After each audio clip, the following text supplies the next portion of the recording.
안녕하세요. 방금 소개받은 김연규입니다. 제가 오늘 여러분들이랑 이제 존 헨리 뉴만의 개종이 갖는 시대적 의미라는 주제로 이야기하게 된 김연규입니다. 이제 저는 강릉원주대학교 여기 원주 캠퍼스에서 강의하고 있고요. 그리고 한국연구재단의 인문사회학술연구 교수로 지금 공부하고 있습니다. 그래서 제가 주로 공부하는 주제가 이제 제랄드 매니 호킨스라고 이 영국의 로마 카톨릭의 예수의 사제이면서 시인인 분이 계세요. 그래서 그분을 주로 연구를 하고 있고요.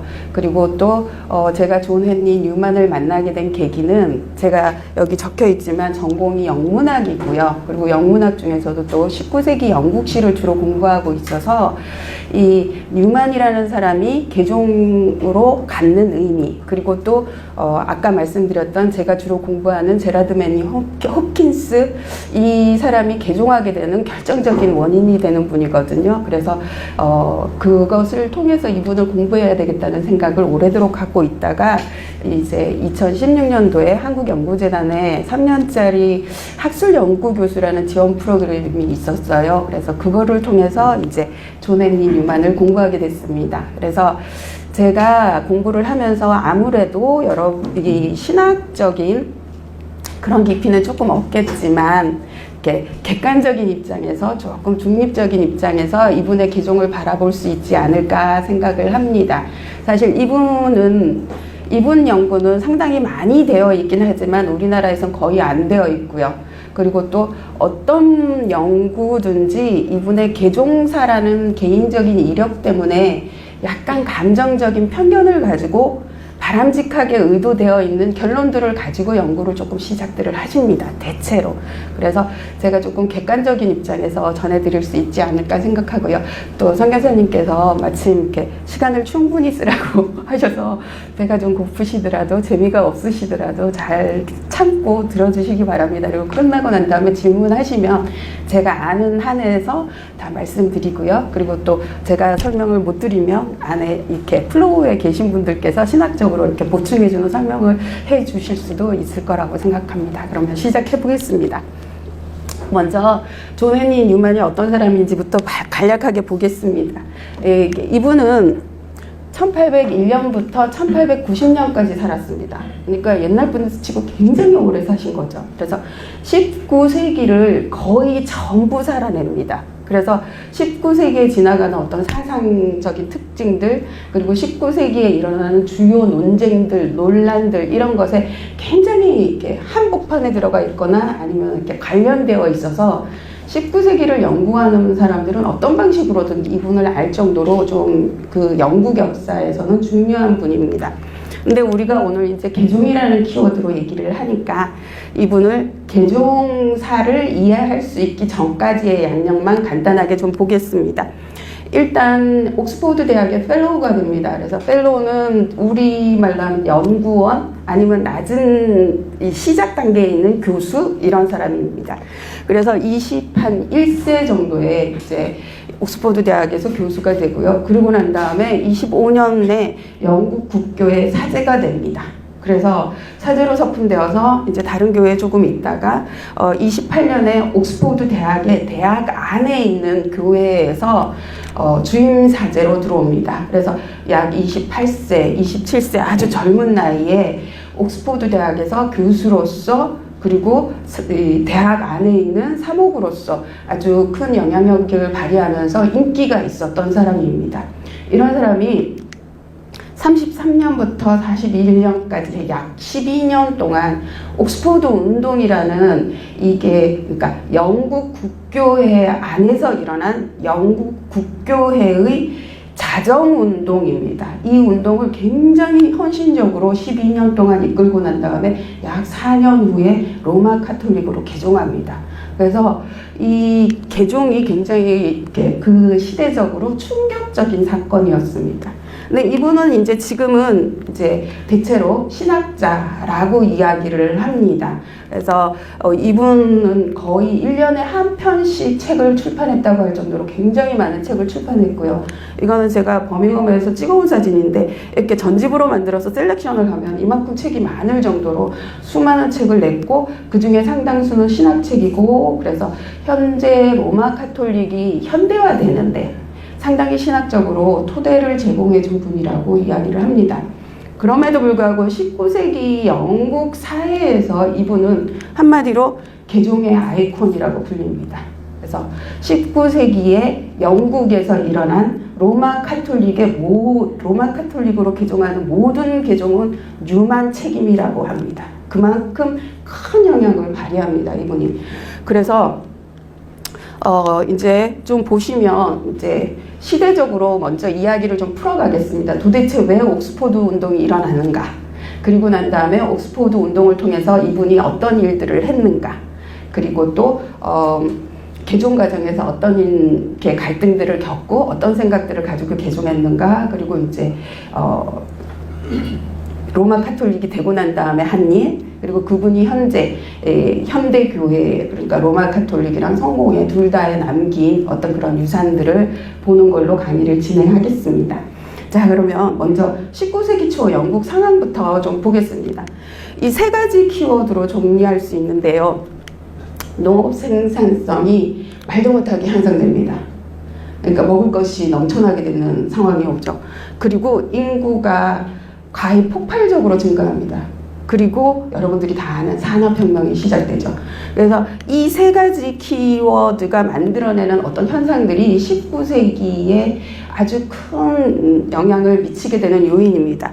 이 농업 생산 이것들은 기본적으로 이제 18세기, 17세기를 거치면서 만들어진 있었던 과학혁명의 결과죠. 그래서 농법이 개량되고 이렇게 그러면서 그 중에 특히 중요한 것이 여기 이렇게 경지를 바둑판처럼 정리한 이 인클로저 운동이, 그러니까 이 농업 생산량을 높이는 데 굉장히 큰 역할을 합니다. 그러니까 없는 땅, 노는 땅 없이 모조리 다 이렇게 토지로 만드는 것이죠.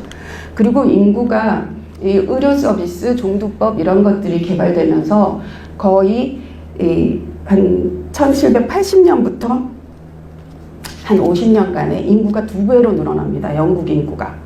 그래서 출생률도 늘어나고 사망률은 급감하고 그러면서요.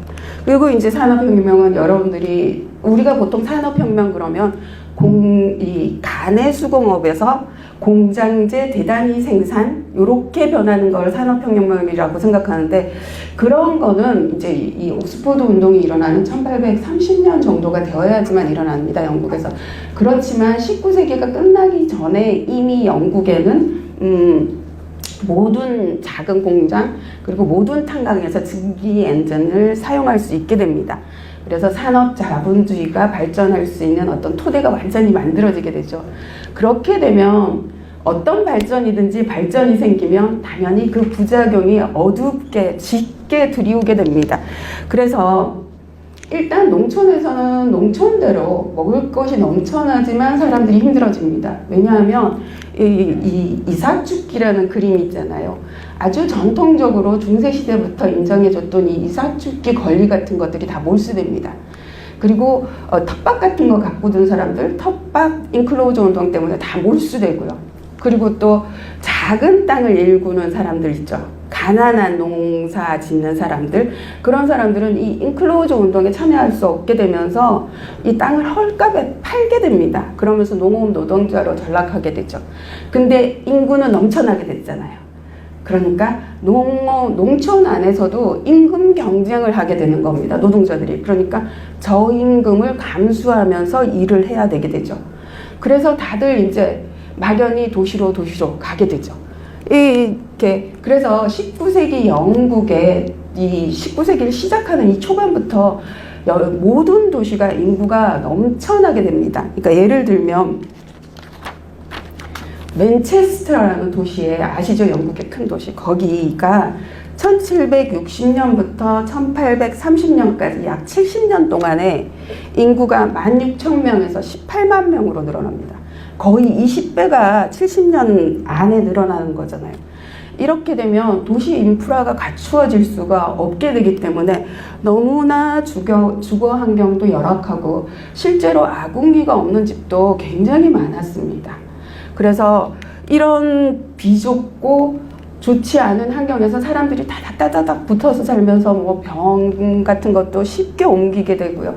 그리고 또 이 산업혁명 초기에 많은 사람들이 아주 장시간에 좋지 않은 노동 환경을 견디면서 더구나 저임금 노동을 감수하게 되죠. 그리고 또 이게 생산이라는 것이 체계적으로 이루어지는 그런 때가 아니기 때문에 시즌을 타고 수요를 타서 주기적으로 반복적으로 실업이 계속 되는 겁니다. 그래서 사람들이 구조적인 실업에 시달리고 이러면서 살기가 너무 힘들어지게 되죠. 삶이 너무 피폐한 상황에서 특히 교회가 걱정을 많이 하는 상황이 음주 문제였습니다. 사실 인류 역사상 그런 일은 처음 일어나게 되는 거죠. 사람이 일주일 동안 자신이 열심히 힘들게 일했던 그 대가를 현금으로 손에 들고 집에 가는 일이 생기는 겁니다. 매주. 그 돈을 집에 그냥 가지고 가면 참 좋은데 가는 동안에 수많은 유혹들이 있게 되죠. 그래서 그 좋지도 못한 술들을 마시면서 이 생활의 근심, 힘듦을 다 풀어내게 됩니다.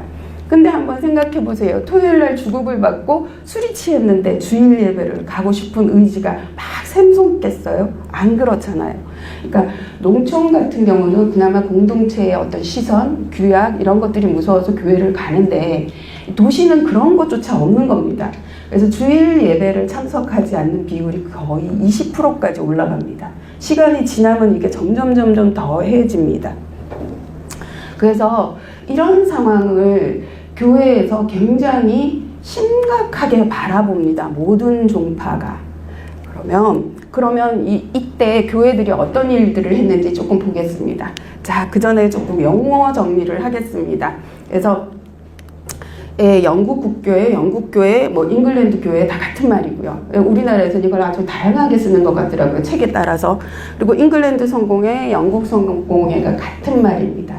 그리고 성공회가 있는데 오늘날 우리는 성공회라고 부르죠. 이 성공회는 분명히 뿌리가 영국 국교회에 있습니다. 영국 국교회가 오늘날 성공회로 됐죠. 그럼에도 불구하고 제가 생각하기에는 18세기 영국 국교회나 19세기 영국 국교회는 지금의 성공회와는 조금 다른 정체성을 가지고 있다고 생각합니다.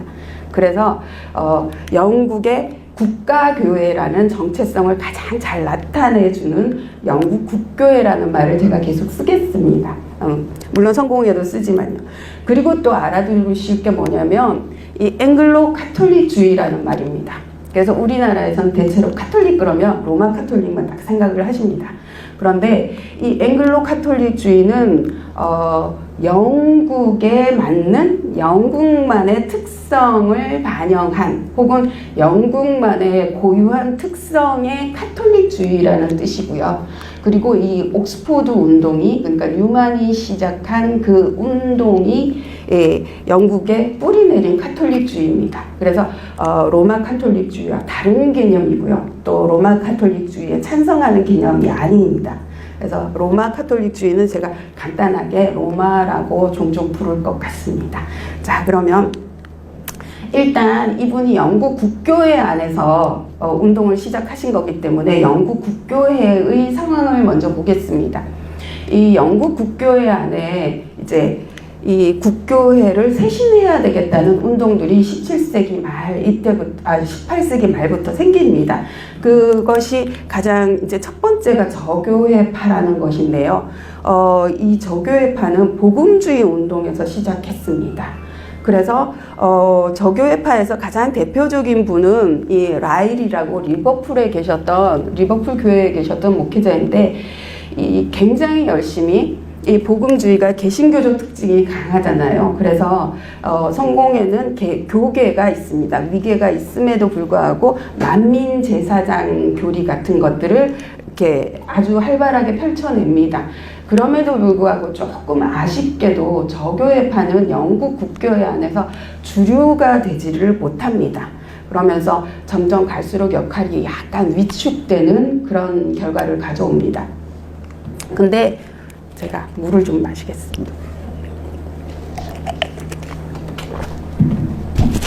근데 이 복음주의 운동은 물론 이제 복음주의 운동을 가르치는 이 같은 말을 쓰는 운동은 여러 가지가 있지만 요거 하나만 보시면 될 것 같습니다.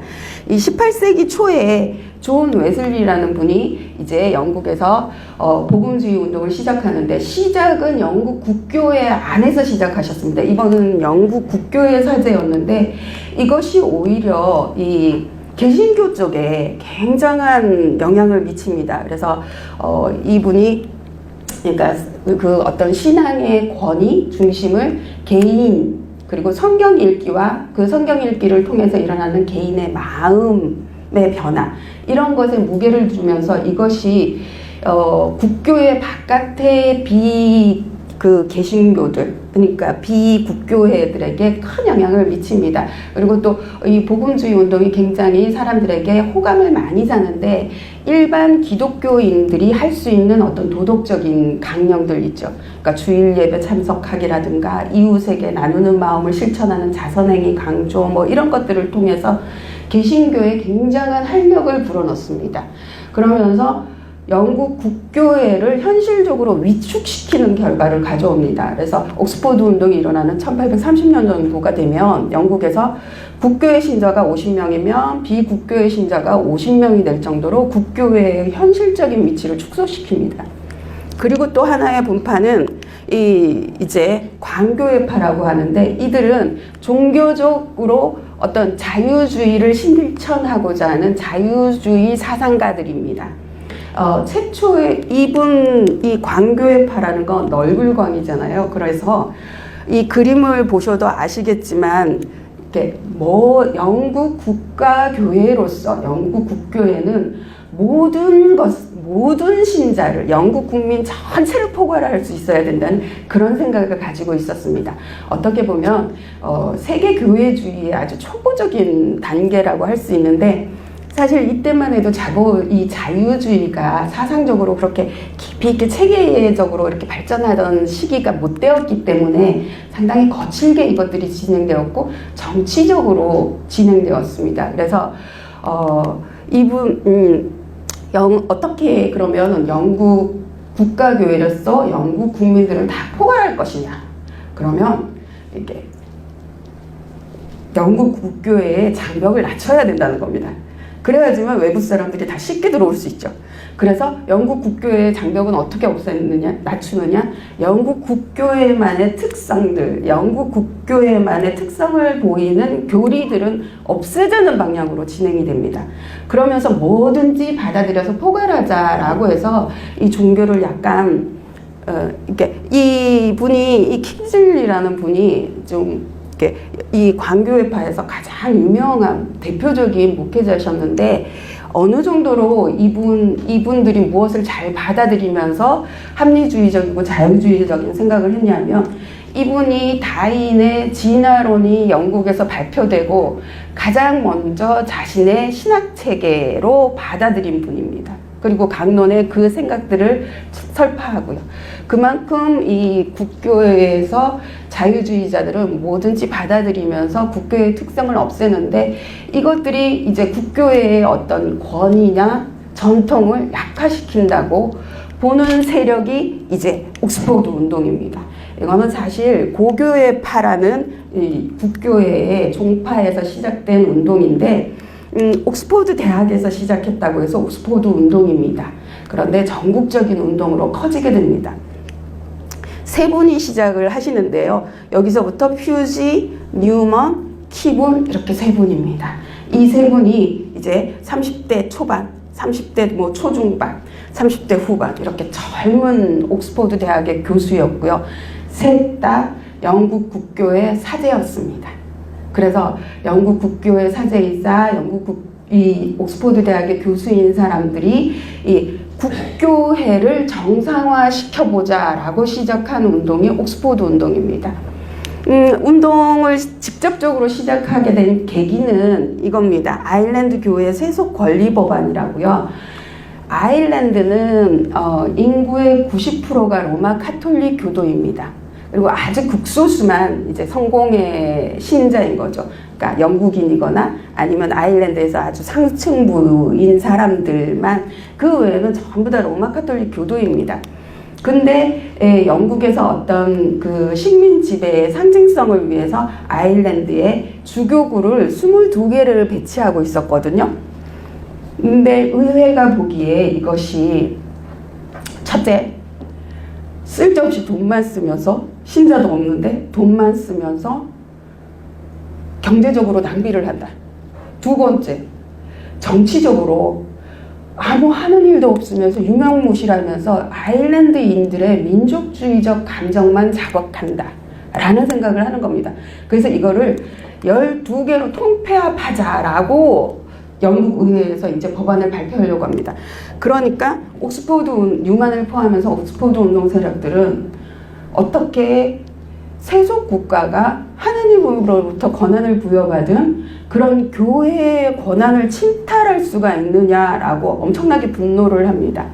그러면서 이제 이 존 키블이라는 분이 아까 3명 중에 한 분이었는데요. 이 존 키블이라는 분이 가장 먼저 입을 엽니다. 이분은 원래도 이전부터 굉장히 유명한 분이었습니다. 이분이 발표한 이 기독교인의 한 해라는 이 시집이, 이게 시집인데요. 19세기 영국에서 가장 많이 팔린 시집입니다. 종교 시집이고요. 그리고 또 어느 정도로 많이 팔렸냐면 이분이 돌아가셔서 판권이 없어질 때까지 158번을 재판합니다. 그만큼 그러니까 많이 팔린 책이거든요. 그러니까 이미 이분은 국가적으로 유명한 시인이자 종교인이었던 거죠. 그래서 이분이 무슨 말을 하면 이렇게 사람들이 주목하고 관심을 가진 상황인데, 학교 교회에서 여름방학 동안에 초청 강연을 하면서 이 국가의 배교라는 제목으로 강론을 합니다. 그러니까 국가가 종교를 배신했다는 거죠. 그래서 세속의 왕이 하나님에게 대항한다, 뭐 이런 이야기들을 그 안에 넣으면서 짧은 강론을 합니다. 이것이 잔잔한 파장을 일으킵니다. 국교회 안에. 왜냐하면 이때까지 국교회의 운동은 복음주의처럼 국교회의 현실적인 그 역량을 축소하는 방향으로 진행되고 있었거나, 아니면 자유주의파처럼 이렇게 영국 국교회의 위상, 권위, 전통을 이렇게 무너뜨리는 방향으로 진행되었거든요.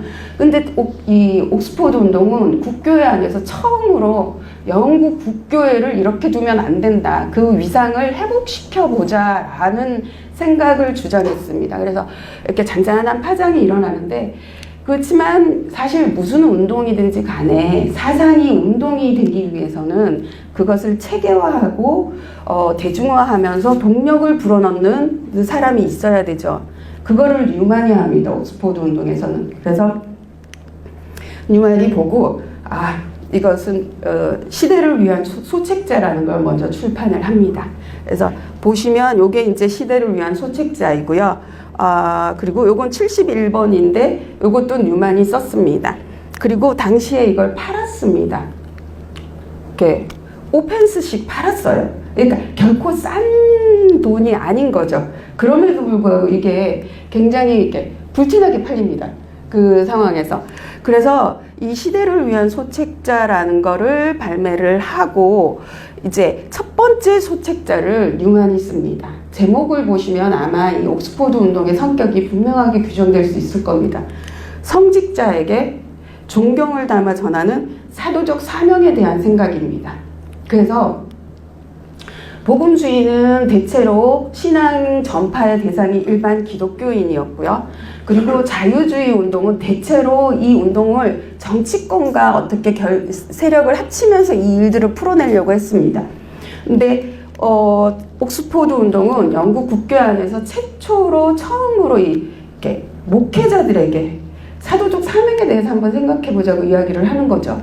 그래서 세속의 그 권력들이 교회를 이런 식으로 침탈하는데 가만히 있을 것이냐라는 그런 이야기를 펼쳐냅니다. 그래서 이것이 90번까지 나옵니다. 이 소책자가 90번까지 나오는데 1번부터 90번까지 이 90번도 뉴만이 쓰고요. 그리고 물론 앞에서 얘기했던 키블이나 퓨지 그리고 그 다른 사람들도 이것들을 쓰기는 하는데 90개 중에 거의 40개 가까이를 뉴만이 씁니다. 그래서 뉴만이 가장 많이 쓰고요. 근데 이게 처음에 나올 때는 4페이지로 나왔어요. 그래서 이렇게 소책자라고 이건 팜플렛이랑 비슷하다고 생각하시면 돼요. 교회에서 이렇게 펼쳐주는 팜플렛. 근데 4페이지로 나왔는데 나중 되면 90페이지, 80페이지도 수두룩해지고요. 100페이지가 넘는 것도 생겨나게 됩니다. 자, 100페이지가 넘는 거를 이런 글씨를 적어서 성직자에게 사도적 사명에 대해서 얘기하면 이건 당연히 교리적이고 학문적이고 지적이게 됩니다. 그래서 뉴만 생각에는 이거는 이제 이렇게 소책자는 계속 내고 일반인들을 상대로 그래서 잡지책도 발간합니다. 그래서 브리티시 매거진이라고 잡지책도 발간하고요. 그리고 또 시운동도 시작합니다. 그래서 뉴만은 10대, 20대를 네. 연도가 33년 43년 아니 33년 아닌가요? 오, 예. 33년입니다. 죄송합니다. 33년. 예. 네, 33년입니다. 자, 그래서 이 시운동도 시작합니다. 그래서 이 시운동을 뉴만은 10대, 20대를 이 낭만주의 시대를 지났습니다. 그래서 이 시라는 것이 사람들의 감수성을 얼마나 자극하는지를 알고 있었기 때문에 시를 통해서 사람들을 종교적으로 끌어들이자 내지 종교적 감정들을 불어넣자라는 생각으로 시도 굉장히 열심히 씁니다. 그래서 앞에서 키블이 그 유명한 시인임에도 불구하고 한 40편 정도를 발표하는 동안에 이 뉴만은 100편 정도의 시를 발표합니다. 그래서 여러분들 이렇게 많이 아시는 그 찬송가 중에 이끌어 주소서 친절한 비시여 같은 노래 있잖아요. 그것도 이때 세상에 나옵니다. 그래서 네. 멀고 밤은 예, 그 노래요. 그게 이때 시로 나오게 됩니다. 그래서 이렇게 시운동도 펼칩니다. 그래서 이 19세기에 많은 종교 운동들이 이렇게 팜플렛을 배포하면서 종교 부흥 운동을 하거든요. 복음주의도 굉장히 많이 팜플렛을 내고, 근데 이 팜플렛이라는 이 소책자라는 말을 따서 소책자주의라는 고유명사를 가진 건 옥스포드 운동밖에 없습니다. 그만큼 옥스포드 운동은 이 소책자를 통해서 자기네들의 생각을 전파했고요. 그리고 또 이 소책자를 통해서 그리고 또 잡지책이나 시를 통해서 이렇게 전파했던 그 생각들이 19세기 영국에 상당히 길게 영향을 미칩니다. 큰 영향들을 미쳐서 그래서 이 소책자주의라는 고유명사들을 이들이 갖게 되죠. 그러면 이 소책자를 통해서 이 사람들이 어떤 생각을 주장을 했는지를 정리해서 보겠습니다. 그리고 지금부터 얘기하는 거는 전부 다 뉴만의 생각과 동일하다고 생각하시면 됩니다.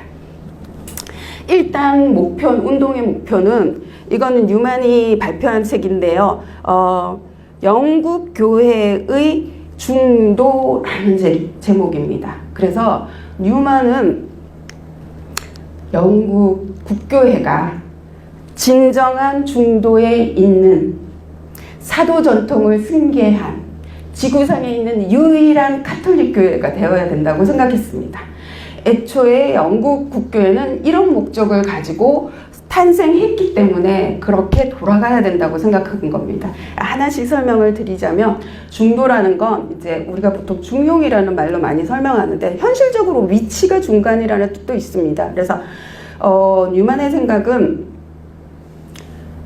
개신교는 이 성경 읽기와 개인의 마음이라는 두 가지의 주안점을 주게 되면서 거기서 생기는 독단과 오류를 막아낼 만한 사도적 체제가 없다고 생각합니다. 그래서 부족하다고 생각하고요. 자, 로마는 대신 그런 사도적 체제가 있기는 한데 이거를 너무 남용했다는 겁니다. 그래서 넘친다고 생각합니다. 그래서 이 부족하지도 넘치지도 않는 이 딱 중간에 있는 교회로서 최초의 그 사도라는 말은 다 아시죠? 그 1세기에 사도들이 활동했던 그 시대의 전통을 승계한 교회로서 이딸 카톨릭 교회가 여러 개가 있잖아요. 한 3개 정도 있는데 그 중에서 진정한 카톨릭 교회가 되자입니다. 그래서 이 카톨릭은 당연히 로마 카톨릭이 아니고요. 그래서 단어 자체가 가지고 있는 본래의 뜻 내지는 그러니까 뭐 만민평등의 모든 사람을 포괄하는 초기 교회의 이런 뜻의 카톨릭 교회를 추구했습니다. 그러자면 어떻게 이런 교회가 될 것이냐? 왜 이런 이야기를 하냐면 영국 국교회는 18세기, 19세기를 거치면서 계속해서 차츰차츰 더 개신교화 되었습니다. 그래서 이 옥스포드 운동이 일어날 쯤에 영국 국교회 주교단들은 자신이 개신교도라고 생각했습니다. 그런데 영국 국교회는 그런 목적으로 시작한 교회가 아니기 때문에 그것을 회복하자는 거죠. 그러니까 교회의 권위와 전통을 회복해서 원래 이상적으로 꿈꾸던 이 영국 국교회의 목적을 갖자입니다. 그러면 현실적으로 방법론이 무엇인가 라고 하면 첫 번째 교리적입니다. 매우 교리적인 운동을 펼치는데요.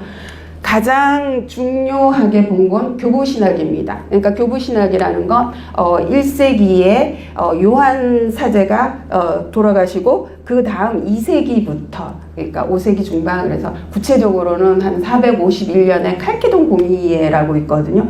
그때까지 활동했었던 이 신학자 그룹을 통칭합니다. 그래서 뉴만은 이들이 이 사도 시대의 생각들을 가장 잘 알고 있었고 그걸 가장 잘 이해하고 있었기 때문에 이들의 신학이 굉장히 교회의 진실에 가깝다고 생각을 했고 그리고 또 지금 기독교에서 중요하게 생각하는 원칙들 있죠. 뭐 이렇게 성삼위일체 교리라든가 예수님의 본성을 어떻게 규정할 것인가 같은 이런 것들이 다 이때 정해졌습니다. 그래서 이것들을 이 영국 국교의 교리와 맞게끔 만들어 보자는 생각을 합니다.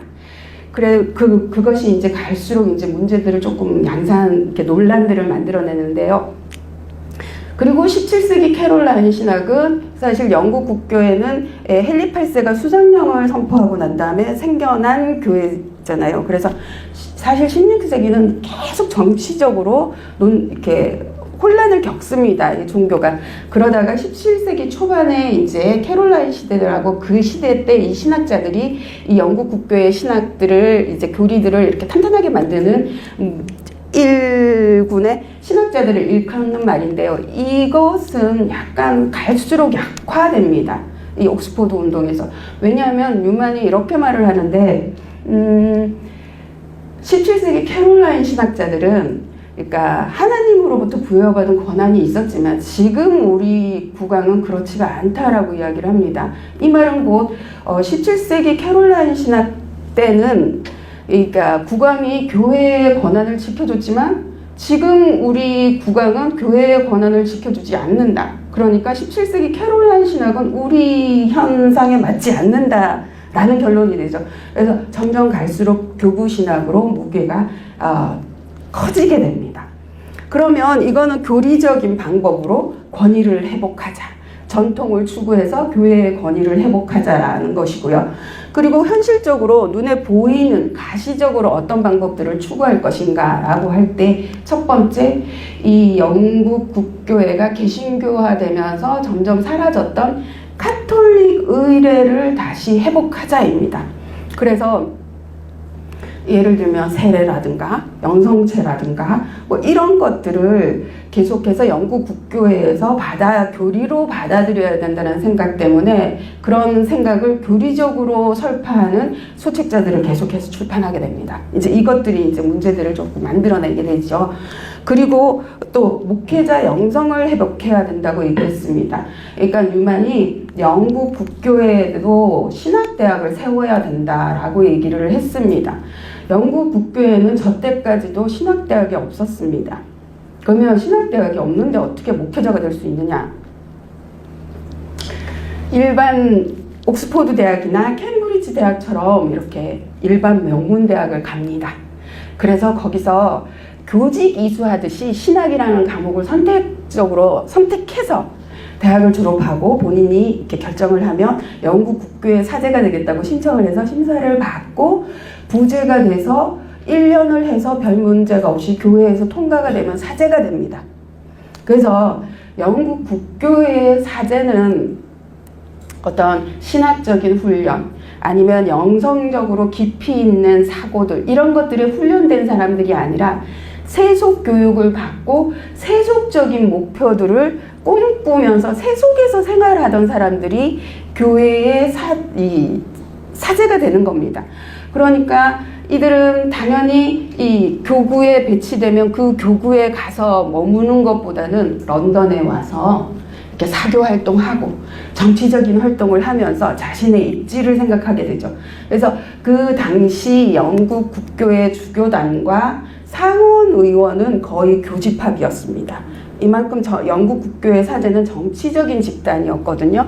그리고 또 굉장히 제가 읽은 책에는 18세기의 어떤 교구 사제는 30년 동안 교구를 한 번도 안 갔답니다. 그렇게 되면 이 영국 국교회 안에서 이 사도로서의 일을 어떻게 할 수가 있겠습니까? 그래서 뉴만이 이 목회자의 영성을 좀 회복하자라는 이야기를 이제 계속해서 주장하게 됩니다. 그러면은 이렇게 신학대학도 졸업하지 않은 분들은 어떻게 영성을 회복할 것인가? 당연히 이 수도원 전통을 회복해야 된다고 합니다. 그래서 이런 특성들이 굉장히 영국의 가톨릭적으로 보이게 되는 거죠. 그래서 이 옥스포드 운동은 사실 모든 종교는 도덕을 강조합니다. 그럼에도 불구하고 이렇게 복음주의 운동 같은 경우는 일반 기독교인들이 실천할 수 있는 이런 도덕 체계를 강조했다면 옥스포드 운동은 이런 영향 때문에 상당히 금욕적입니다. 도덕을 수준을 넘어서 금욕적이었고요.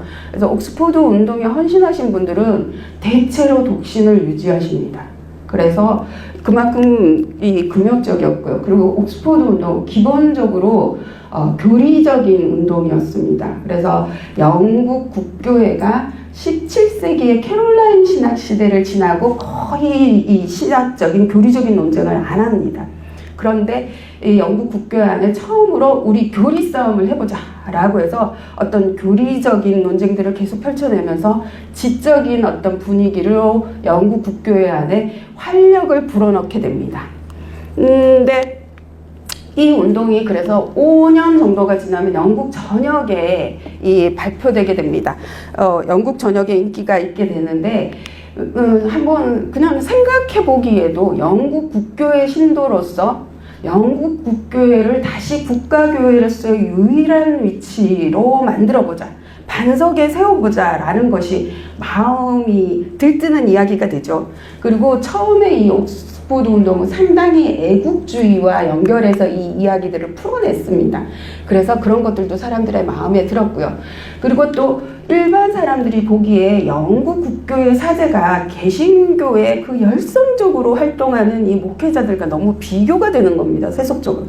그런 상황에서 영국 국교의 사제들의 영성을 좀 회복하자 이런 이야기들도 상당히 이렇게 마음에 와닿게 되죠. 그러면서 굉장히 인기를 끌게 되고 그리고 뉴만이 가장 열심히 활동했기 때문에 뉴만이 옥스포드 운동을 대표하는 사람으로서 이렇게 가장 유명한 사람이라고 평가를 받게 됩니다. 그런데 동시에 가장 위험한 인물이라는 이런 평가가 생깁니다. 왜냐하면 이들을 경계하는 시선들이 조금씩 이제 생겨나기 시작합니다. 이 운동이 시작하기 4년 전 정도에 영국 의회가 로마 카톨릭 해방령을 선포합니다. 그때까지 로마 카톨릭은 영국 안에서 정치적으로 활동하는 것 그리고 좋은 직장을 갖는 게 금지되어 있었습니다. 그런데 그것을 완전히 해방하면서 의회에도 진출할 수 있고 공무원도 될 수 있다고 이야기를 한 거예요. 그래서 사람들이 로마 카톨릭에 대한 약간 경계 이런 것들이 생기고 있는 차에 한 4년 정도밖에 안 지나서 카톨릭을 자꾸 복원하자, 카톨릭을 들여오자 이렇게 하니까 의심이 생기는 겁니다. 그런데다가 뉴만은 다른 사람들과 달리 옥스포드 대학의 교수이면서 또 옥스포드 대학 안에 있는 교회에서 이 사제로 일하고 있는 분인 겁니다. 그러니까 다른 사람들이 보기에 뉴만이 학교에서 교회에서 자꾸 저런 생각을 설파한다, 학생들을 주입시킨다, 그러면 아까 말씀드렸듯이 영국 국교의 사제는 어떤 사람이 됩니까? 옥스퍼드 대학을 졸업한 사람이거나 캠브리지 대학처럼 이렇게 유명한 대학을 졸업한 사람들이 영국 국교의 사제가 되잖아요. 그러면 영국 국교, 장래 영국 국교의 사제가 될 사람들의 생각을 물들인다입니다. 그들에게 영향을 줘서 영국 국교회를 미국에는 언젠가는 뉴만 뜻대로 좌지우지할 것이다. 심지어는 뉴만이 로마 카톨릭으로 영국 국교회를 끌고 가도, 그러니까 영국 국교회를 로마 카톨릭화 해도 가능할 것이다 같은 어떤 그런 의심들이 생기면서 뉴만을 비난하거나 욕하거나 그런 일들이 계속해서 생깁니다. 그런 상황에서 뉴만은 계속해서 자신들이 로마주의에 반대한다는 이야기를 계속해서 분명하게 선포합니다. 그런데 이 본격적으로 영국 국교회와 갈등이 생기는 시점이 옵니다. 이것이 소책자의 이 39개 신조의 특정 내용에 관한 논평 뭐 이렇습니다. 제목이. 근데 이 39개 신조라는 건 종교의 원칙이라서 성공회의 가장 중요한 정교적 원칙을 담고 있는 39개 조항입니다. 그러니까 헨리 8세가 수장령을 선포하고 2년 정도 있다가 10개가 선포되고요. 그 다음에 이제 이게 이렇게 신학시대를 거치면서 이렇게 39개로 늘어납니다. 이게 당연히 영국에서는 굉장히 중요한 정교적 원칙이었습니다. 그래서 옥스퍼드 대학 학생들은 그러니까 종합시험에서 이걸 봐서 통과해야지만 대학을 졸업하고요. 캠브리지 대학도 졸업시험으로 봤었고요. 그리고 뭐 교수가 되려고 그러거나 뭐 아니면 사제가 되려고 그러면 이걸 반드시 통과를 해야 될 만큼 중요한 정교적 원칙을 담고 있습니다. 근데 이걸 뉴만이 뭐라고 이렇게 논평을 하냐면, 이거는 이제 서문에 있는 얘기를 제가 이렇게 약간 거칠게 이렇게 모아봤습니다. 이것이 너무 느슨하게 표현되어 있고, 또 그 진술이 너무나 불완전하고 의미가 너무 모호해서 아마도 작성한 사람들이 충분히 동의하지 않았거나 신학적인 견해가 명확하고 일관되지 않은 상태로 작성한 것 같다라고 이야기를 하면서 이거를 39개 신조를 6번부터 37번까지 한 14개 정도를 조목조목 비판합니다. 근데 여기 6번이 있으니까 이렇게 얘기해 보겠습니다. 6번은 이제 성경이 구원에 필요한 모든 것을 담고 있다라는 것입니다. 그래서 이 성경의 정전을 정리하고 있거든요. 정의하고 있는데, 뉴만이 이거를 뭐라고 비판을 하냐면, 이렇게, 성경의 일부 정전, 그러니까 헤브르인들에게 보내는 서간하고요. 묵시록은 어떤 종파에서는 정전으로 포함시키지 않는다입니다. 이것을 방어할 수 있는 교리가 담겨져 있지 않다는 겁니다. 그리고 또 22번 한 가지만 더 얘기해볼게요. 그것도 짧으니까. 22번은 로마 카톨릭의 연옥교리는 성경에 근거가 없다라고 했습니다. 이 신조에 그런 내용이 담겨 있어요. 근데 뉴만은 그것을 뭐라고 논평을 하냐면, 왜 우리 교리가 로마만 지적해서 대항을 하고 있느냐. 이 불의 심판이라는 걸 다루는 종교는 로마 말고도 많이 있다. 그러니까 우리 종파, 우리 국교회의 교리는 모든 이 종파의 공격을 방어할 수 있는 완벽한, 완전 무결하고 탄탄한 교리가 되어야 된다는 것입니다. 그래서 그런 생각으로 이런 생각을 이렇게 이야기를 했는데, 이것이 너무 큰 비난을 받으면서 영국 국교의 주교단의 분노를 삽니다. 이 주교단 입장에서는 사실 이때까지 이 옥스퍼드 운동이 많은 논란을 양산했지만, 생각해보면 옥스퍼드 운동이 왜 생겼느냐. 아일랜드에서 주교를 줄인다고 했을 때 거기에 분노하고 반대하면서 시작한 운동이잖아요. 그리고 또 뉴만을 비롯해서 이 옥스퍼드 운동 세력은 영국 국교의 주교단이 사제 전통을 승계한 제도라고 생각을 했습니다. 그래서 거기에 권위를 부여하고 있었기 때문에 주교단의 입장에서는 이때까지 많은 논란을 양산해도 그냥 이렇게 봐주고 있었는데, 뉴만의 영향력은 너무너무 커지고 있는 상황에서 이런 식으로 교회의 근간의 원칙들을 흔들기 시작하면 이건 두고 볼 수 없다라는 생각을 하게 됩니다. 그래서 영국 국교의 주교단이 분노하고 그리고 마찬가지로 이게 주교 옥스포드 대학에 있는 이 주교가 이제 학교 당국에 얘기를 해서 징계를 받을 것이냐, 소책자를 그만 출판할 것이냐라고 선택하게 합니다. 그래서 뉴만이 이제 징계를 안 받고 소책자를 그만 출판하기로 합니다. 그래서 이 90번이 마지막 소책자가 됩니다. 근데 이 일로 이제 옥스포드 운동 안에서 이제 영국 국교의 전체에서 뉴만이 가진 영향력이 급속도로 위축되게 됩니다. 당연히 이제 이렇게 주교단의 어떤 경고를 받은 사람이 되니까요. 그리고 또 뉴만은 뉴만대로 굉장히 상처를 받습니다. 본인이 원한 것은, 본인이 목표한 것은 영국 국교의 교리를, 교부 시대의 진실을 반영하는 그런 탄탄한 교리가 되기를 원했는데 어떻게 자신이 사도 전통을 승계했다고 생각하는 주교단이 그것을 이해하지 못하고 이렇게 비판을 하느냐라고 생각을 해서 굉장히 심리적으로 상처를 받습니다. 그래서 터전을 옥스포드 대학에서 이렇게 리틀모어라는 곳으로 옮깁니다. 사실 당시 교수들은 대체로 학교 안에 거주하고 있었거든요. 그래서 이 리틀모어는 옥스포드 대학에서 차로 한 10분 정도 걸리는 아주 가까운 동네이고 작은 동네입니다. 이 동네에는 원래는 교회가 없었어요. 근데 뉴만이 옥스포드 운동을 하면서 교회를 모금 운동을 해서 세운 곳입니다. 교회가 없던 곳에 이제 교회를 세우고 그 교회를 세우면서 앵글로 카톨릭주의를 반영할 수 있는 뭐 교회의 석상, 어떤 석상을 세울 것인지 뭐 이런 것까지 본인이 일일이 간섭하면서 이제 교회를 세웠습니다. 그래서 리틀모어에서는 뉴만이 굉장히 존경받는 사람이고요. 뉴만 입장에서는 자신의 종교적인 고향 같은 곳이죠. 그래서 이리로 가서 집을 하나 빌립니다. 그래서 같이 운동을 이끌었던 몇몇 친구들과 함께 가서 작은 수도원 생활 같은 걸 시작합니다. 기도하고 교리 공부하고 뭐 이런 식의 생활들을 합니다. 그래서 여기서 교리 공부를 하게 되면서 이제 어떤 신학적인 확신에 다다르게 됩니다. 그래서 이 어떤 확신이냐면 영국 국교에는 사도 시대와 교부 시대의 그 진실과 교리들을 지켜내는데 실패했다고 생각합니다.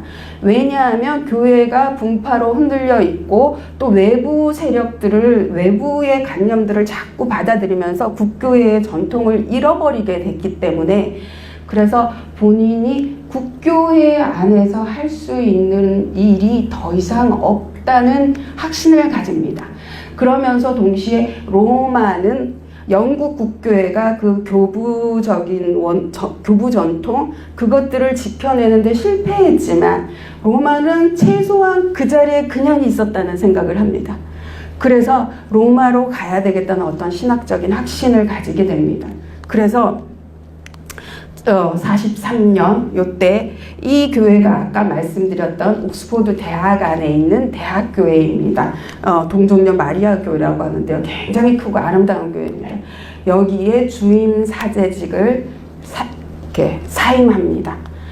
그렇지만 쉽게 개종을 결정하지는 못합니다. 왜냐하면 뉴만으로서는 한 2년간 이런 갈등을 합니다.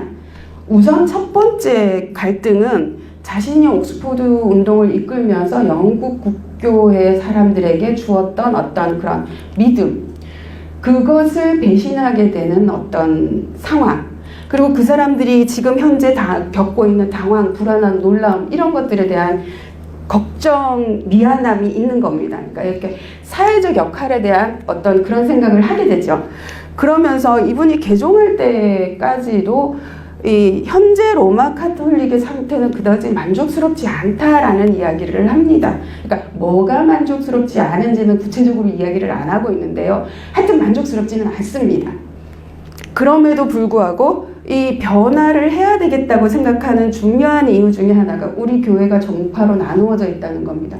종파로 나누어져 있으면 유일하고 진정한 카톨릭 교회로서의 이상도 달성할 수 없을 뿐더러 계속해서 그들이 주장하는 이 교리들에 의해서 영국 국교의 교리가 무너지게 되는 거잖아요. 그래서 뉴만은 심지어 교부 시대의 그 신학을 왜 좋아했냐면 이 교부 시대의 신학자들은 굉장히 열성적으로 교리를 이렇게 토론하고 논의하면서 이단이라고 생각되는 것들을 가차없이 쳐냈다는 겁니다. 그런 어떤 활력을 부러워했는데 이 영국 국교회는 이단이라고 생각되는 모든 것들을 자꾸 받아들이고 있다는 거죠. 그래서 내가 여기서 영국 국교회 교도로서 오늘 만약에 죽는다면 내가 구원을 받을 수 있을 것이냐? 안 된다는 생각을 합니다. 그래서 로마 카톨릭으로 개종을 해야 되겠다. 거기서 내가 구원을 받을 수 있겠다라는 생각을 하게 됩니다. 그런데 이런 생각을 이제 한 2년 정도를 계속 고민합니다. 그래서 결국은 어떤 본인이 영국 국교회 안에 가졌던 사회적인 역할, 그것보다 개인의 자기 자신의 구원에 대해서 더 무게를 두게 되죠. 그러면서 개종을 하게 됩니다. 뉴만의 로마 카톨릭 개종은 19세기 영국 종교사에서 가장 큰 사건입니다. 그 영향력이 말도 못하게 컸고요. 그래서 먼저 하나씩 보면 일단 옥스포드 운동이 종식됩니다. 순식간에. 왜냐하면 이 옥스포드 이 뉴만이 소책자를 이제 41년도에 마지막 소책자 90번을 출판을 했지만 그 후에도 이 소책자는 계속해서 팔립니다. 재판되고요. 그래서 대부분의 소책자가 5판, 6판 할 정도로 그렇게 많이 팔리거든요. 그러면서 옥스포드 운동은 계속해서 영향력을 발휘하고 논쟁을 불러일으키고 그리고 논란을 이렇게 토론들을 불러일으키고 했습니다. 그런데 뉴만이 로마 카톨릭으로 개종하면서 이 옥스포드 운동이 주장하는 앵글로 카톨릭주의의 모든 순수성, 목적의 그 진정성이 의심받게 되는 겁니다. 그래서 옥스포드 운동에 더 이상 누구도 이렇게 관심을 기울이지 않게 되고 그러면서 순식간에 운동이 흐지부지 돼버립니다.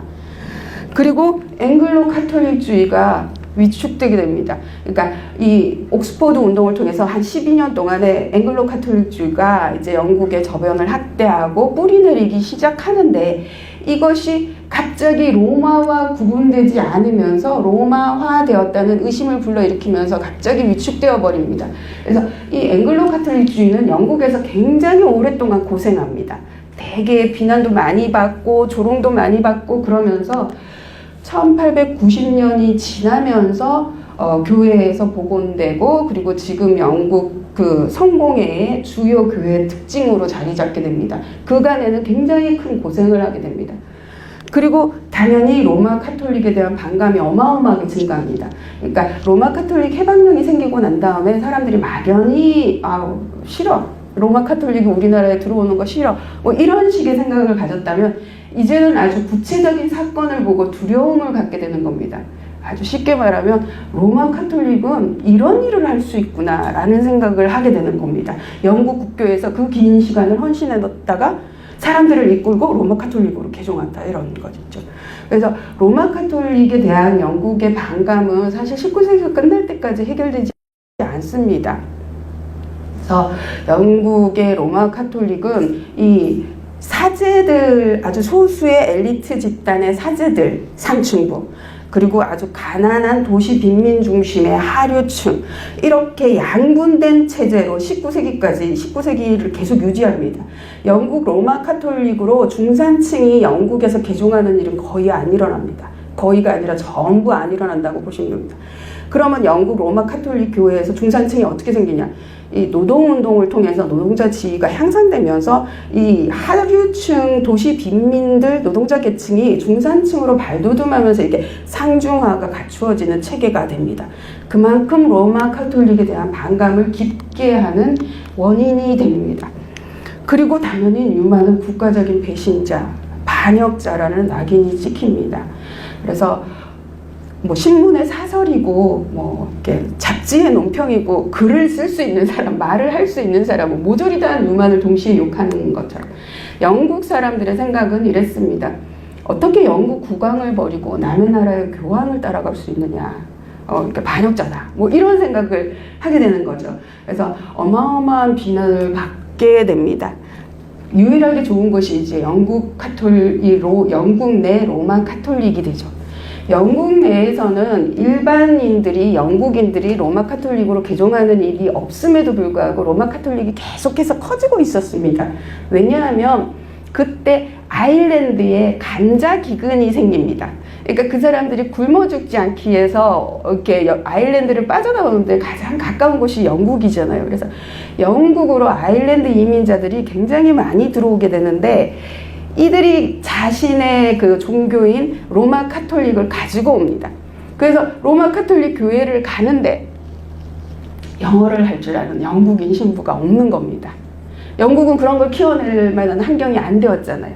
이런 상황에서 뉴만을 포함한 뉴만을 따르는 옥스퍼드 운동을 추종했던 사람들이 일시에 대거 개종을 하고 사제가 됩니다. 그러니까 이들이 얼마나 교리적으로 무장되어 있으며 또 영적으로 얼마나 충만한 상태로 되겠습니까? 그래서 이들이 영국 국교회에 아주 그 당시 19세기 영국의 모든 종교 종파 중에서 교회 지도자로서는 가장 이렇게 질적으로 우수했다고 그렇게 평가를 들을 정도로 우수한 재원들이 들어가면서 이 교회의 어떤 카톨릭 교회의 학문적이고 예술적인 어떤 지적인 그런 특성들을 부여합니다. 그래서 이 19세기 영국에서 로마 카톨릭이 조금 문화적으로 영향을 많이 이렇게 갖게 되는 그런 계기가 됩니다. 그러면 개종을 하고 이분이 앵글로 카톨릭주의라는 거를 믿고 주장했기 때문에 그리고 그래서 개종했냐면 꼭 그렇지도 않습니다. 함께 운동을 시작했던 세 분 중에서 이 키블이라는 분은 아까 그 시집 아주 많이 팔린 시집 출판하셨던 분. 이분은 이 All Saints Church라고 본인의 교구 교회에 가서 평생을 영국 국교의 사제는 저랬으면 좋겠다 하는 모습이죠. 신앙심 깊고 영적으로 충만하고 교구문들이 원하면 언제든지 그 가르침을 줄 수 있는 아주 친절한 국교의 목회자로 평생을 마감합니다. 그렇게 유명한 분이었음에도 불구하고. 그리고 또 함께 운동을 시작했던 이 퓨지도 개종하지 않습니다. 사실 뉴만이 개종하고 가장 힘들었던 분이 이분입니다. 왜냐하면 뉴만은 원래부터 이 앵글로 카톨릭주의에 스스로 감화되었다기보다는 이 퓨지를 통해서 그러니까 세례라든가 영성체라든가 이런 것에 대한 어떤 교리적 감화를 받습니다. 그래서 많은 사람이 뉴만이 퓨지 당신 때문에 개종했다. 내지는 자 이제 뉴만이 개종했으니까 퓨지 당신은 언제 개종할 것이냐. 뭐 이런 식의 의심들을 받고 비난을 받으면서도 영국 국교에 계속 머물면서 본인이 그 옥스퍼드 운동 때 시작했던 앵글로 카톨릭주의를 실천합니다. 그래서 이게 이제 성구세주 교회인데 본인이 만든 교회입니다. 여기서 앵글로 카톨릭주의라고 할 수 있는 그런 것들을 계속 실천해냅니다. 예를 들면 독신으로 사제단을 구성하고요. 그래서 결혼한 사람 배제하고 그리고 세례를 하고 영성체 전례를 예배 안에 포함시키고 뭐 촛불 제대 이런 식의 것들을 교회 안에 받아들입니다. 그리고 또 이분이 대학 교수였잖아요. 그래서 이 성삼위일체 형제라고 동아리를 학교 안에서 만듭니다. 그래서 학생들에게 꾸준히 이 앵글로 카톨릭주의를 전파합니다. 그래서 학생들에게 고해 성사를 받고 그리고 뭐 아주 초보적인 상태지만 그 카톨릭적 어떤 금욕 수도원 전통을 반영할 수 있는 이렇게 고행, 금식 이런 것들을 전파합니다. 그런데 사실 이분이 이것들을 대학에서 이렇게 설파하고 전파할 때 1860년, 1870년 요럴 때는 이것이 상당히 비난의 대상이었습니다. 그래서 오늘날 의례주의라는 건 성공회의 주요 특징 중에 하나입니다. 이걸 의례주의라고 부르는데 이 당시에는 의례주의나 퓨지주의라는 말로 거의 등가로 쓰였고요. 그리고 의례주의라는 말은 상당히 멸칭이었습니다. 그 당시에는. 이렇게 카톨릭 의례만 생각 없이 추종하는 사람, 막 이런 식으로 비난하고 심지어 조롱하고 그러는 것이었거든요. 그래서 사실 그래서 이 성공회의 의례주의가 자리 잡게 되는데 퓨지의 공이 참 큰 거죠. 예, 그럼 그런 어떤 어려움을 겪으면서 퓨지는 앵글로 카톨릭주의를 교회 국교회 안에서 계속 지켜냅니다. 그러니까 앵글로 카톨릭주의 때문에 뉴만이 로마로 개정한 것도 아니죠, 사실. 그래서 어떤 사람이, 한 사람이 45살, 그러니까 45세 가까이 있던 자신이 믿고 헌신했던 어떤 터전을 버리고 개종을 해서 자신의 존재성을 완전히 바꾸는 게 어떻게 한 가지 이유만 있겠습니까? 여러 가지 이유가 복합적으로, 물론 신학적으로 어느 종파에서 본다면 한 가지 이유만 나오겠죠. 그럼에도 불구하고 여러 가지 이유가 있습니다. 위에 두 개는 뉴만의 개인사적 특징입니다. 앞에 키불이나 퓨지한테 없는 개인사적 특징인데 뉴만은 개종 이력이 있습니다. 원래는 영국 국교회에 아주 평범한 신앙을 갖고 있었던 부모 밑에서 그냥 교회를 열심히 다니고 성경 공부를 열심히 하는 그런 신앙심 깊은 사람이었는데 15세 때 얼마나 사춘기적으로 이렇게 예민하고 생각이 막 요동치는 때입니까? 이때 학교 선생님을 통해서 칼뱅주의적 복음주의로 개종을 합니다.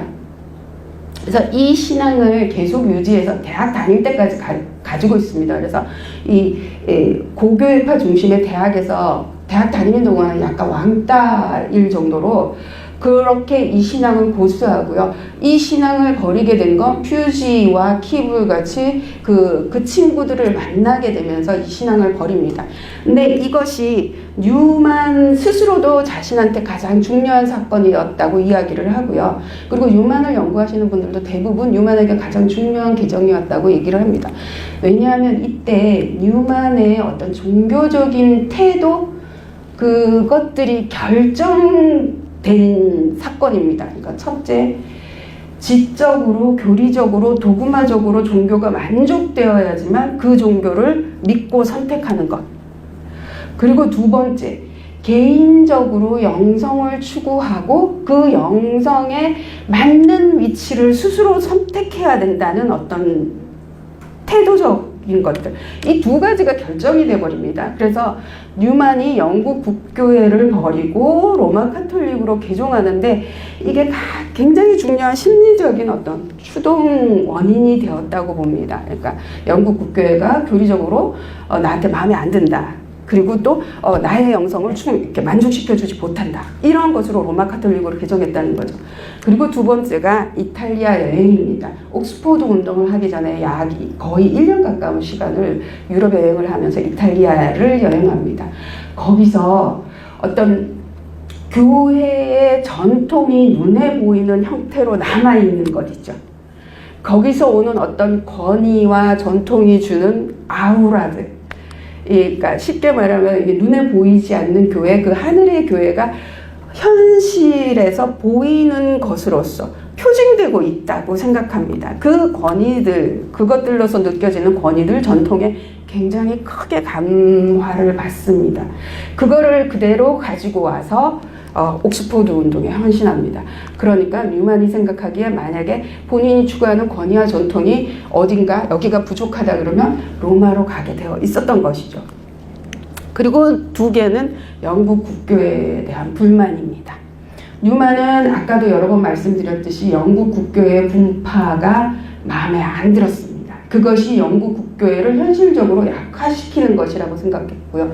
그리고 이 자유주의적 사상이 교회 안에 심어드는 것을 굉장히 싫어했습니다. 그래서 뉴만은 자유주의라는 것은, 그러니까 뉴만이 말하길 나의 싸움은, 나의 일생의 싸움은 자유주의에 대한 반대를 하는 싸움이다. 자유주의라는 건, 내가 의미하는 자유주의라는 건 반교리적인 것이고, 반교리적인 것이 자라나게 하는 것이 자유주의다 라고 생각을 합니다. 그러면서 자유주의가 교회의 팔다리를 자른다고 생각을 했습니다. 그래서 그런데 본인이 교회 안에서 자유주의를 막아내는데 실패한 거잖아요. 그래서 결국은 이 영국 국교회가 가지는 그 중도라는 목표, 자신이 추구했던 영국 국교회의 중도교회라는 이것에 대해서 회의를 가집니다. 그러니까 뉴만은 개신교는 종교이다. 로마 카톨릭도 종교이다. 이렇게 이야기를 해요. 그런데 영국 국교회의 그 중도에 있다는 그것은 단지 종이 위에만 존재한다라고 얘기합니다. 왜냐하면 뉴만이 보기에 이 개신교와 로마 카톨릭은 극단에 있으면서 자신들의 어떤 교리를 분명하게 설정할 수 있지만 중도라는 건 이 양쪽을 다 막아내면서 중간에 있으려면 훨씬 더 탄탄하고 완벽한 교리가 있어야 된다는 겁니다. 근데 영국 국교회는 그동안에 이 교리들을 계속 무너뜨리면서 외부의 사상적 흐름에 타협하고 포기했다고 생각합니다. 그래서 이 중도라는 걸 지켜낼 수가 없다라는 생각을 합니다. 국교회는 이 중도적 위치를 지켜낼 역량이 없다라고 생각해요. 뉴만은 기본적으로 교회는 무결점이라고 생각했습니다. 그래서 나중에도 그러니까 영국 국교회의 교리가 잘못된 것이 아니라 영국 국교회를 운영하는 사람들이 잘못되었다고 이야기를 합니다. 그래서 이 중도를 갖추기 위해서는, 중도에 있기 위해서 훨씬 더 사람들이 노력을 해야 되면서도 국교회가 그런 노력을 안 한다. 국교회는 더 이상 희망이 없다라고 생각을 합니다. 나머지 두 개는 이제 로마 카톨릭에 대한 어떤 찬성하는 마음이 있었겠죠. 요 교리 발전 인식에 대한 것만 이야기를 하면 되겠습니다. 아까 이렇게 잠깐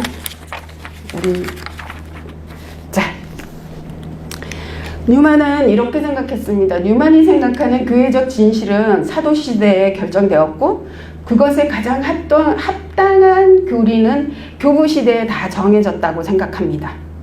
그것이 교회의 진실과 기본 원칙이라면 교리가 발전할 수 있느냐라는 질문을 하는 겁니다. 사실 그래서 교리 발전이라는 건 이렇게 가능하지 않다는 생각을 좀 가지고 있습니다. 그런데 사실 사람의 관념은 어제 다르고 오늘 다르면서 변화하죠. 그리고 교회의 교리도 시대의 변화에 맞추어서 변화해야만 하고 변화했다고 생각합니다. 그런데 이 교리가 그러면 어떻게 변화해야 되느냐? 그러니까 사도시대와 교부시대에 정해졌던 그 진실과 교리적 원칙들에 합당하게 변화해야 된다는 것입니다. 그래서 그 원칙을 7가지로 얘기를 하는데, 이렇게 제가 자주 예표의 표준, 원칙의 계속성, 논리적 기결, 미래 예견, 과거 보존, 그리고 계속 교회의 계속적 활력을 불어넣을 수 있는가, 뭐 이런 7가지 기준을 제시해서 교리 발전의 생각을 규정합니다. 그러면서 생각해 보기에 영국 국교회는 여기에 안 맞다고요.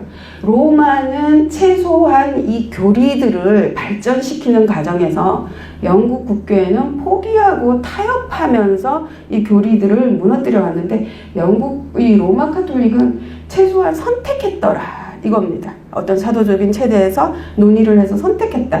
그러니까 교회가 가지고 있는 그 권위와 전통을 로마가 그래도 그나마 가장 많이 갖고 있다라고 생각해서 로마를 선택하게 됩니다. 그래서 이 권위와 전통 이런 측면에서 이제 만족하게 되고요.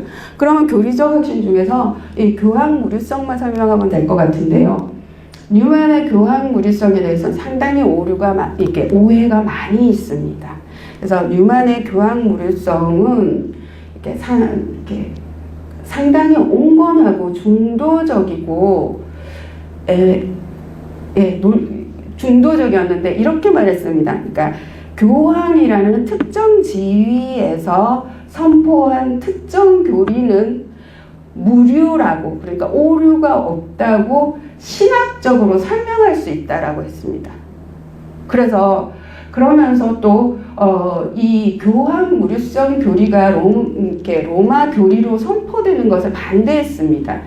왜냐하면 그것을 교리로 선포하면 사람들이 로마로 개종을 안 할 거라고 생각했습니다. 그래서 그걸 반대했는데, 그런 생각을 담은 편지를 바티칸에 있는 친구한테 보냈는데, 바티칸에 있는 친구가 그걸 이렇게 공개하는 바람에 교황 지상주의자들이 그 당시에 주류였거든요. 그 주류로부터 엄청나게 공격을 받습니다. 그래서 교황이 무료성에 대한 교리가 반포되고 난 다음에 뉴만은 계속해서 입을 닫는데, 이에 대한 오해들이 좀 많습니다. 어찌됐든 그럼에도 불구하고 뉴만이 로마로 개종하는데 가장 늦게까지 뉴만을 붙잡았던, 뉴만이 로마로 넘어가는데 가장 늦게까지 마음에 걸렸던 것이라고 생각하고요. 그리고 또 로마로 개종할 때 이에 대한 어떤 신학적으로 설명할 수 있다 같은 나름대로의 지적, 논리적 타당성을 확보하고 넘어간 거는 거의 확실하다고 봅니다. 그리고 이것이 이제 어떤 그 시대적인 특징인데요. 뉴만이 이 개인주의적 특성 그리고 낭만주의적 특성이 다른 사람들보다 개종하지 않은 사람들보다 좀 더 컸다고 보는 겁니다. 그러니까 자신의 내면을 자의식적으로 자꾸 들여다보면서 내가 지금 옳은가? 내가 지금 잘하고 있는가? 그리고 또 이런 의문들을 계속 가지면서 본인이 생각하고 선택한 것을 행동으로 옮겨야 된다는 생각. 그리고 그 행동으로 옮길 때 어떤 공동체적인 사회적인 역할, 거기서 나오는 자신의 그 위치, 이런 것보다도 개인적인 만족을 더 앞세우는 특성. 그러니까 개종할 때 그렇게 얘기하거든요. 아무것도 생각하지 않고 나 자신만 생각했다라고 이야기를 해요. 그래서 그런 특성이 있었고, 그리고 또 이 그림이 이제 19세기의 낭만주의적이고 개인주의적인 특징을 가장 잘 나타내는 그림이라고 할 수 있는데요. 자, 내가 처해 있는 터전이 마음에 안 듭니다. 뭔가 문제가 있어요. 근데 그 터전이 나의 내면의 자아에 부정적인 영향을 미친다고 생각합니다. 그렇게 되면 어떻게 해야 되느냐? 자, 상상 가능한 가장 먼 곳을 꿈꿉니다. 그리고 가능하면 그쪽으로 갑니다. 그래서 영국의 모든 기독교 사람들에게, 특히 영국에서 가장 먼 곳은 로마 카톨릭이죠. 그래서 로마 카톨릭으로 개종하는 어떤 심리적인 요인이 되었다고 생각하고, 그리고 뉴만의 영향을 받아서 개종하는 많은 사람들이 그런 관점으로 개종을 했다고 생각합니다. 그래서 뉴만의 영향을 받은 많은 로마로 개종하는 사람들이 대부분, 그러니까 개종에 반드시 성공하지 않은 사람도 많습니다. 그래서 다시 돌아오는 분들도 많이 있었거든요. 이런 어떤 복합적인 요인으로 개종을 했다고 봅니다. 그러면 개종을 하고 뉴만이 상황이 만족스러웠냐? 그렇지는 않습니다. 일단 이제 바로 바티칸으로 가서 6개월 만에 사제 서품을 받습니다.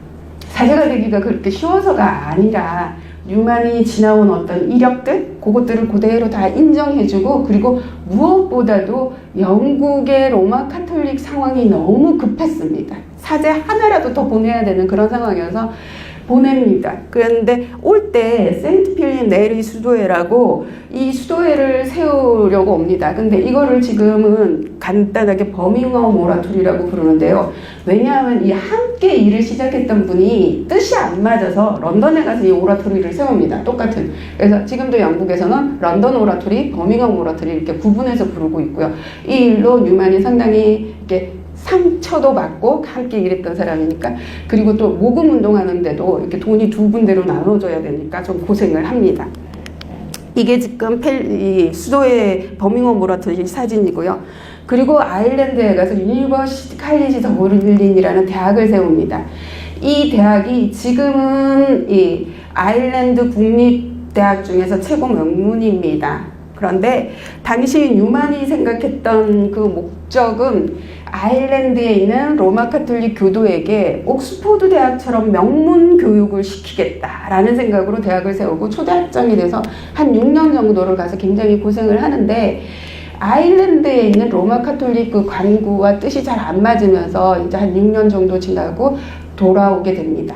그리고 무엇보다도 큰 것이 이것입니다. 교회 문제에 관해 신자들의 자문을 구하는 것에 대해서라는 글을 이 로마 카톨릭 잡지에 개간합니다. 이 램블러라는 잡지인데, 뉴만의 생각은 신자들이 교회를 제한할 수는 없지만 교회 문제가 생겼을 때 그것이 교회의 진실에 합당한가 안 한가를 판단할 수 있는 능력은 있다고 생각했습니다. 그래서 그런 권한을 부여해주자. 그래서 교회에서 평신도들이 좀 더 주체적으로 교회에 참석할 수 있게 하자라는 생각을 했습니다. 그래서 뉴만의 이런 생각이 교회의 평신도 지위를 올리는데 굉장히 큰 영향을 했다고 얘기를 합니다. 그렇지만 당시에는 비판이 어마어마했습니다. 일단 가톨릭의 교계를 이렇게 무너뜨릴 것이다. 내지는 교회에 있는 이교도나 불순문자들에 의해서 교회가 망가질 것이다. 그리고 또 심지어는 뉴만은 로마 가톨릭 내에 분파를 만들려고 개종했다 라고 이야기를 하는 사람들이 있었습니다. 이 비판은 뉴만으로서는 상당히 가슴 아픈 비판이었습니다. 본인이 영국 국교에 분파가 싫어서 개종한 거잖아요, 로마로. 그런데 이렇게 자기 보고 분파를 만든다고 하니까 얼마나 비난이 이렇게 속이 상하겠습니까? 그래서 뉴만이 개종하고 한 20년 정도를 상황이 그렇게 썩 좋지 못했습니다. 그래서 이때 거의 개종하고 20년 다 돼가는 시간인데 이런 글을 씁니다.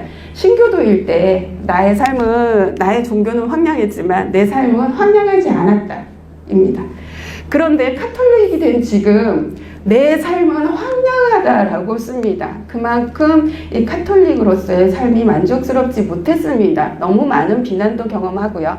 그리고 뉴만에게 심지어 이제 뭐 너무 자유주의적이다, 이교도적이다 이런 비난들이 그 교황 무류성에 대한 교리서부터 해서 비난이 막 커지고 있는 상황이었습니다. 근데 이런 상황을 완전히 바꿔주는 두 권의 책이 나옵니다. 뉴만은 앞에서 보신 것처럼 카톨릭이 되고 난 다음에 굉장히 많은 일을 하고 그리고 매 책을 출판하듯이 그렇게 열심히 활동했거든요. 그럼에도 불구하고 뉴만에 대한 생각을 완전히 바꾸는 건 두 권의 문학책입니다. 하나가 이 나의 삶을 위한 변론이고 하나가 제론시오의 꿈입니다. 그래서 이 나의 삶을 위한 변론은 뉴만이 쓰려고 해서 썼던 책은 아니고요.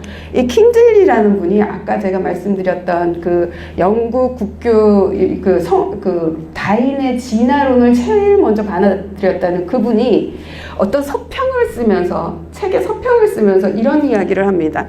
로마 가톨릭 목회자에게 진실은 미덕이었던 적이 없다. 뉴만 신부가 그것을 이렇게 미덕이 아니어도 된다고 알려주었다. 이런 식으로 얘기합니다. 이 중간에 있는 말은 더 심합니다. 뭐 교화라고 뭐 이렇게 험난한 세상을 그것으로 헤쳐나가고 막 이런 식의 이야기들을 합니다. 이 뉴만 입장에서는 개종을 하고 본인에게 그 국가적으로 어마어마한 비난을 들으면서도 사실 영국 국교에 미안한 마음도 있고 그리고 또 로마 카톨릭이라는 새로운 페이지가 열렸으니까 거기서 열심히 이렇게 열심히 노력하면 되겠다는 생각을 가졌죠.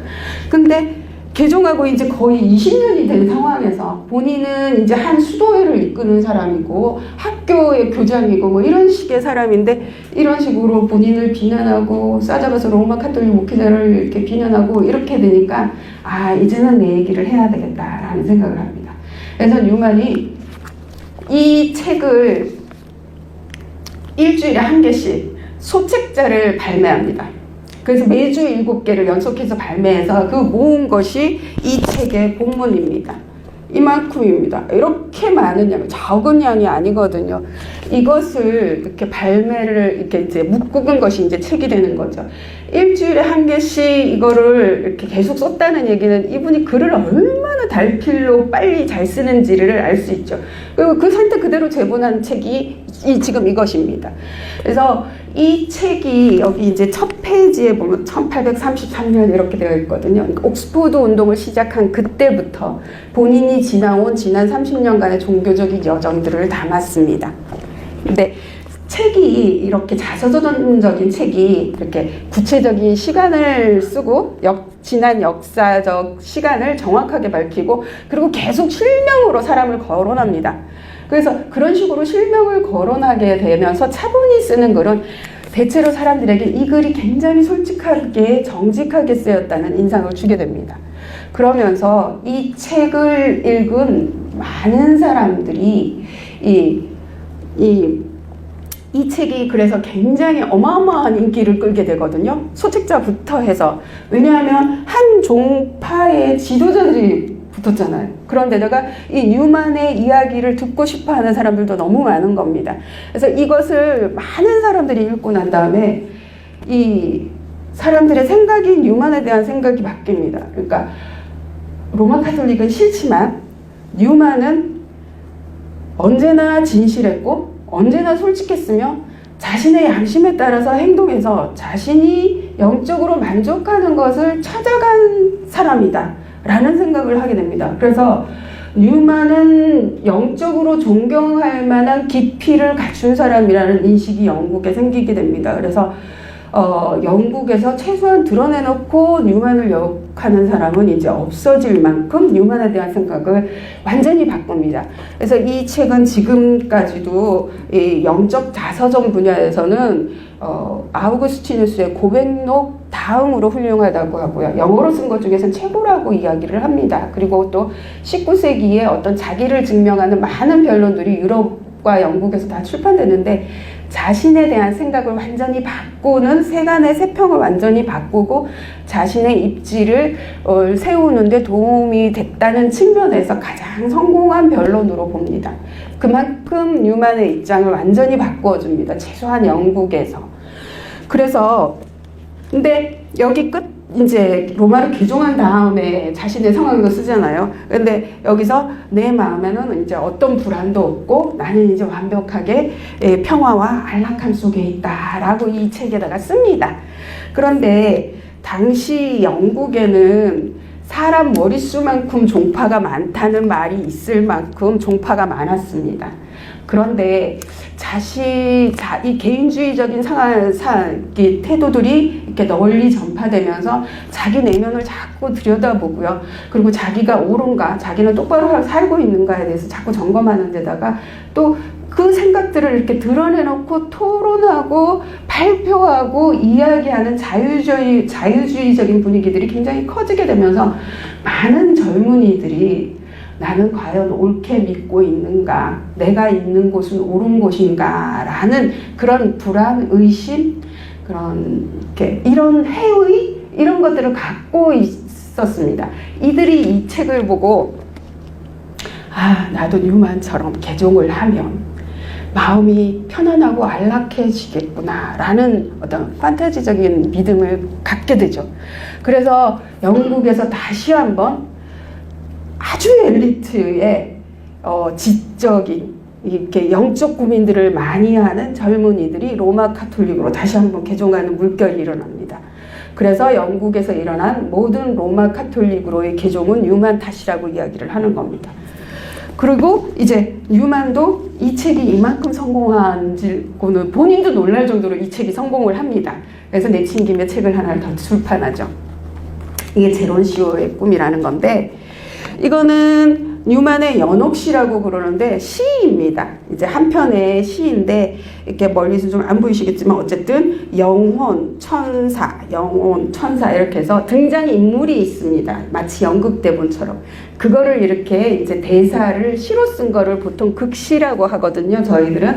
그래서 이게 한 900여 편 되는 극시인데 여기서 이제 본인이 생각하는 뉴만은 그 연옥교리를 성공회 때 영국 국교회 안에서 그렇게 얘기를 하면서 굉장히 많은 비판을 받았거든요. 그래서 이번에는 로마 카톨릭의 교리를 전면에 내서 이렇게 본인의 생각을 설득하고자 합니다. 시를 통해서.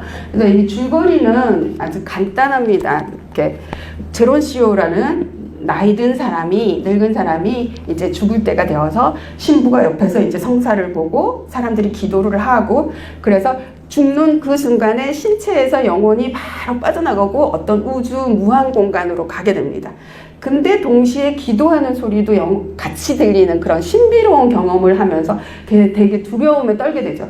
그때 주변에 천사가 하나 있습니다. 그래서 그 천사가 본인을 평생 수호했던 수호천사인 겁니다.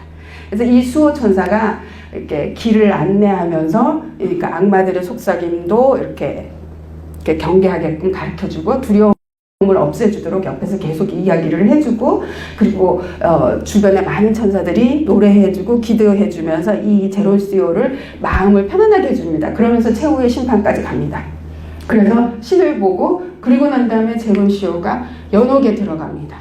근데 대체로 로마 카톨릭에서 이야기하는 연옥과는 약간 이렇게 불의 심판 내지는 채찍질이 난무하는 어떤 공간으로 제시가 되죠. 근데 뉴만이 제시한 연옥은 하나님의 구원의 약속을 받고 들어가는 시간입니다.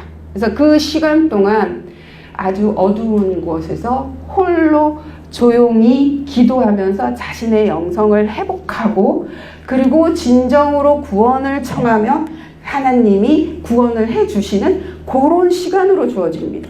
이 책은 발매되고 시간이 지날수록 이제 인기가 있어집니다. 처음부터 그렇게 이렇게 대단한 인기가 있었던 건 아닌데 시간이 지날수록 인기가 있으면서 뉴만이 사망할 때까지 24번을 다시 찍습니다.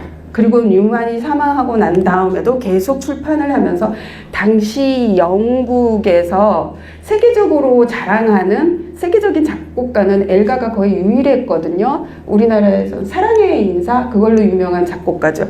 이분이 이걸 똑같은 제목으로 제론스의 꿈이라는 성가대 합창곡으로 만듭니다. 그러면서 이렇게 멀리 러시아까지 공연을 다니면서 아주 큰 인기를 얻고 그리고 많은 사람이 뉴만의 이름을 전국적으로 이렇게 세계적으로 알리게 되는 기회가 됩니다. 그러면 이것이 왜 이 연옥 교리임에도 불구하고 사람들에게 그렇게 사랑을 받았는가? 사실 일부 개신교 종파에서 그러니까 사람들에게 개종을 하기 위해서 죄와 처벌에 대해서 너무 무섭게 이야기들을 했습니다. 그런 것들이 사람들에게 사실 불안을 일으키죠. 겁을 주고. 그래서 만약에 내가 죽고 난 다음에 내가 갖고 있는 이 신앙적 진실이 하나님에게 진정으로 보일 것인가? 아니면 나는 구원받도록 예정되어 있는가? 이런 의심들을 가지고 불안하고 있는 상황에서 이거는 그러니까 하나님이 당신들을 사랑하셔서 한 번도 구원을 진실되게 청할 수 있게 그러니까 회개할 수 있는 기회를 준다. 그러면은 구원을 해준다라는 이야기를 담고 있는 겁니다. 그것이 사람들에게 어떤 종교적으로 확신할 수 없는 아니면 불안하거나 이런 사람들에게 상당히 큰 어떤 위안을 주게 되죠. 그래서 많은 인기가 있었다고 봅니다. 이렇게 되면서 이제 뉴만이 설득했던 어떤 뉴만의 이 로마 교리를 전면에 내세워서 자기 생각을 펼친 거잖아요. 이러면서 뉴만에 대한 어떤 로마 카톨릭 안에서에도 비난도 크게 줄어들게 됩니다. 그러면서 이제 로마 카톨릭에 남긴 유산을 보자면요. 일단 1878년에 옥스퍼드 대학에서 명예교수가 됩니다. 이거는 뉴만 개인의 명예가 아니라 영국 안에 로마 카톨릭에 대한 거부감이 줄어들었다는 혹은 로마 카톨릭을 용인해 주겠다는 어떤 심리적인 사인이 됩니다. 그래서 굉장히 큰 상징적인 사건이죠, 영국 안에서. 그리고 그 이듬해 로마 교황청에서 이분을 이제 추기경으로 서임합니다. 로마 교회는 교계가 굉장히 중요하잖아요. 근데 이분은 평사제에서 주교했던 적이 없어서 주교도 아니었습니다. 그런데 추기경으로 임명됩니다. 그런데 뉴만의 교리가 이 로마 카톨릭이 들어오는 거는 생각보다 굉장히 오랜 시간이 걸립니다. 그래서 1950년도가 되었을 때 그때서야 뉴만 교리가 로마 카톨릭이 들어오는데 왜냐하면 뉴만의 이 종교적 교리, 확신 이런 것들은 전부 그러니까 일부 교리 빼놓고요. 그러니까 카톨릭적 특성이 있는 일부 교리 빼놓고 나머지는 전부 다 이 영국 국교회 안에서 형성된 겁니다. 그리고 또 종교를 바라보는 태도 자체가 이 칼뱅주의적 복음주의 거기서 형성되었기 때문에 굉장히 주관주의적이고 상대주의적이고 또 개신교적으로 보입니다. 그래서 이 로마 카톨릭 안에서는 이렇게 좀 거부하는 그런 분위기가 있었는데 로마 카톨릭이 현대화되어야 될 시점이 왔는데 현대에 바뀐 이 시대에 적응해야 되는 어떤 신학적 교리를 찾을 때 신학적 이론을 찾을 때 뉴만이라는 신학자가 있었던 겁니다. 그래서 이 뉴만의 신학을 가져와서 이 교리가 발전할 수 있는 그 이론적 토대 그리고 어떤 현대의 주관주의적으로 되어 있는 이런 사람들에게 교회라는 구체적인 객관적인 제도를 통해서 신앙생활을 할 수 있는 어떤 그런 인식론들 이런 것들을 했고요. 그리고 뭐 아까 얘기했던 교회론, 평신도 역할 이런 부분에서 뉴만의 교리가 지금 로마 가톨릭에 많이 반영되었다고 봅니다. 그리고 그래서 이 바티칸 2차 공회라고 로마 가톨릭이 이제 교리 현대화된 시대에 맞추어서 어떻게 변화를 모색해보자라는 그 목적으로 시작했던 이 공의회는 당시 교황이 뉴만 공의회라고 불렀을 만큼 뉴만의 사상이 이렇게 깊게 넓게 퍼져 있었다고 봅니다.